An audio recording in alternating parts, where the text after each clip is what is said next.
چہرے کی مسکراہٹ کا تم سبب بن جایا کرو۔ آپ رسول کی زندگی کو دیکھو، جو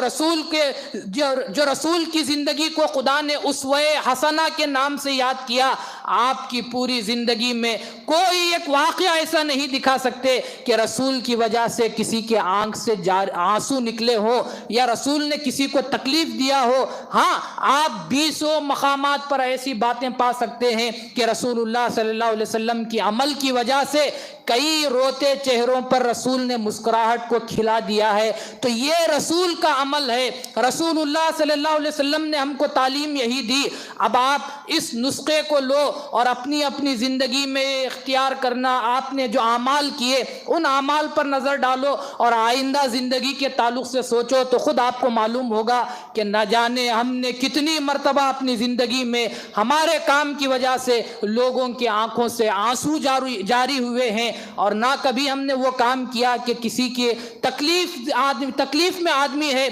ہمارے کام سے اس کے چہرے پر مسکراہٹ آ گئی۔ کہنے کو تو واقعہ سب کو یاد ہے کہ رسول اللہ صلی اللہ علیہ وسلم عید کو جا رہے تھے، بچہ رو رہا تھا، رسول اللہ صلی اللہ علیہ وسلم نے پوچھا کہ کیوں رو رہے ہو؟ کہا کہ میں یتیم ہوں، آج پہننے کے لیے میرے پاس کوئی نیا کپڑا نہیں، سب بچے پہنے ہوئے ہیں نئے نئے کپڑے، میرے والد شہید ہو گئے تو مجھے نئے کپڑے دلانے والا کوئی ہے نہیں، اس لیے میں رو رہا ہوں۔ رسول اللہ صلی اللہ علیہ وسلم نے ان کو گود میں اٹھایا اور بی بی فاطمہ کے گھر لے کر گئے اور امام حسن امام حسین کے کپڑے ان کو پہنا دیے اور بچہ مسکرانے لگتا ہے۔ اس واقعے کو تو ہم نے سنا، لیکن کبھی ہم نے یہ دیکھنے کی کوشش نہیں کی کہ کون آدمی ہے جو غمگین ہے جس کی ہم مدد کر کر اس کے چہرے پر مسکراہٹ کو لا سکتے ہیں۔ ہم نے فقط اس واقعے کو یاد رکھا، لیکن اس واقعے میں رسول نے جو ہم کو تعلیم دی کہ یاد رکھو اسلام یہی ہے،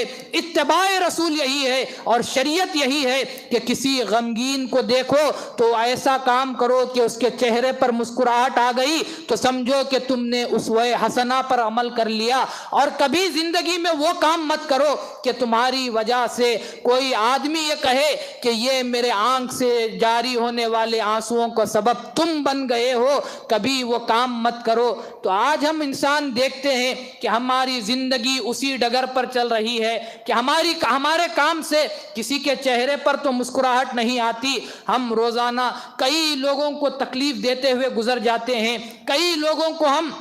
مصیبتوں میں ڈال کر آرام سے گزر جاتے ہیں اور سمجھتے ہیں کہ ہم رسول کے امتی ہیں۔ رسول کے امتی ہونے کا سب سے پہلا حق یہی ہے کہ تمہاری ذات سے کسی کو تکلیف نہیں پہنچنی چاہیے اور تم وہ کام کرو کہ کسی کو فائدہ پہنچ جائے۔ اسی لیے رسول اللہ صلی اللہ علیہ وسلم نے ارشاد فرمایا کہ خیر الناس انفعهم، کہ تم میں بہترین انسان وہ ہے جو لوگوں کو زیادہ فائدہ پہنچاتا رہتا ہے۔ تو یہ تمام باتیں اور اسوہ رسول ہم کو یہی بتاتا ہے کہ زندگی گزارو تو کسی کو فائدہ پہنچاتے ہوئے زندگی گزارو، اور کبھی وہ کام مت کرو کہ تمہارے عمل سے کسی کو تکلیف ہو جائے۔ اس کے سوا آپ